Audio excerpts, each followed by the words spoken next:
muito tem que se investigar em relação ao exército, né, o Sakamoto, em relação às Forças Armadas como um todo. Até a sua coluna, coloca pra gente a coluna do Sakamoto, falando quem são os golpistas que escaparam da prisão com a ajuda do exército. Hoje, inclusive, tem uma reportagem também do Madeiro falando sobre o estado do Amazonas, que lá os militares permitiram que eles guardassem os pertences e tudo mais. E você trazendo aqui também esse questionamento. Como é que você tem visto, Sakamoto, essa participação de militares? Né? Porque Lula, inclusive, até deixou lá, falou, escapou ali, falou assim, que perdeu a confiança. Há muitos questionamentos em relação ao próprio ministro da Defesa, José Múcio, de Lula, né, ministro de Lula. Como é que você vê essa atuação dos militares e a resposta, né, das autoridades em relação a isso?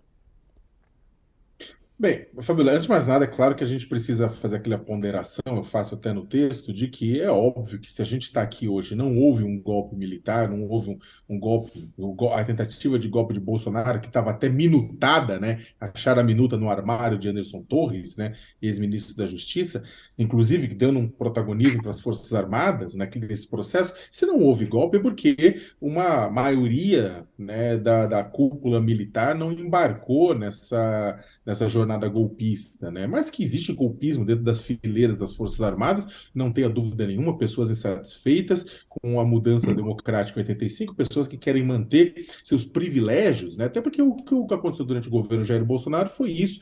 Muitos militares tiveram privilégio não apenas de participar ativamente da política em diversos setores que eles são que não deveriam estar participando necessariamente, né? O Exército tem uma missão muito clara na Constituição, e muitas vezes ultrapassaram essa missão durante o governo Bolsonaro, mas privilégio mesmo, reforma da Previdência, aposentadoria, salário, né, cargos, né, teve muito privilégio.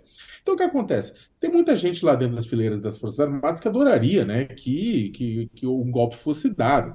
E o que acontece é que a gente acabou vendo isso, de certa forma, por conta da leniência de setores das Forças Armadas, setores do Exército, principalmente, junto aos acampamentos golpistas que pipocaram desde as eleições, desde o dia 30 de outubro, né, em torno das instalações militares, né? E aí a gente teve no Amazonas, na matéria do Madeiro, o pessoal não apenas fazendo corpo mole, mas ajudando, servindo de storage, né? Servindo de guarda-volume para golpista, né? Mas também a gente viu em torno dos acampamentos, aqui em Brasília, o pessoal, o ministro Zé Múcio, falou para o presidente Lula logo depois da posse, não, os acampamentos estão sendo desidratados paulatinamente, com a retirada paulatina, e quando a gente, na verdade, por mais que tinha realmente uma redução no tamanho dos acampamentos, muito por conta de que os golpistas estavam chateados que nada acontecia ao redor do Brasil, os acampamentos não foram desmobilizados. Houve uma proteção do exército para os acampamentos. Em Brasília, Fabiola, isso causou danos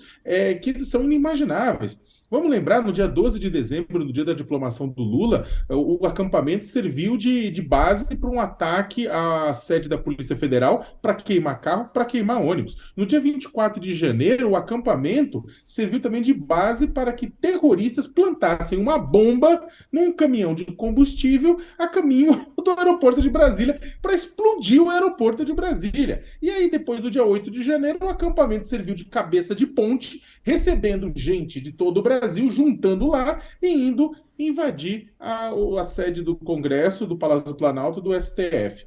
Então, o que acontece? E depois de tudo isso, naquela noite do dia 8, o Exército ainda meteu dois blindados na frente do setor militar urbano de Brasília, impedindo que a Polícia Militar, que já tinha levado uma, uma pancada grande, porque foi inativa, não proibiu a invasão da Praça dos Três Poderes, a Polícia Militar já sobre o interventor, sobre o Ricardo Capelli, vamos lá tirar o acampamento, e o Exército falou: ninguém entra aqui. Né? E isso ficou claro pelo depoimento do ex-comandante da PM, por uma matéria do Washington Post a respeito. Ninguém entra. E aí a prisão só foi acontecer do pessoal na manhã seguinte, na manhã do dia 9. Entre aquela noite do dia 8 e a manhã do dia 9, muita gente fugiu. A pergunta é: quem fugiu? Foram parentes dos militares? Porque a gente sabia que tinha parentes de militar lá. Foram amigos dos militares? foram aliados de Bolsonaro, foram políticos, foram financiadores desses atos golpistas. Quem fugiu graças à ajuda do exército brasileiro naquela noite, que o exército protegeu, falou, não, é para não causar problema, mas na verdade protegeu isso. De manhã, ficou quem? Quem não tinha sido avisado, quem confiava demais na impunidade, ou tipo, quem não era esperto o suficiente para se ligar de que o sonho tinha acabado. Então, o Exército Brasileiro, Fabiola, só para finalizar, desculpa eu estar me estendendo, mas o Exército Brasileiro, que em fevereiro de 2018, naquela intervenção federal no Rio de Janeiro, plantou, não sei se vocês lembram, gente, nas comunidades pobres do Rio de Janeiro, a intervenção federal que ficou a cargo do Exército, ficou a cargo do general Braga Neto, depois vice de Bolsonaro na campanha, ele que comandava a intervenção, plantaram postos de controle nas comunidades pobres do Rio de Janeiro para as pessoas os pobres que iam sair para trabalhar e depois voltavam para casa. Registrava todo mundo, tirava foto de todo mundo, registrava RG. E nesses acampamentos golpistas, nada. Só amor, só paciência. Então, houve, é claro, um claro apoio do Exército e essas pessoas precisam ser apontadas. Quem foram os responsáveis por isso? Porque esse pessoal claramente ajudou no caos do dia 8 de janeiro.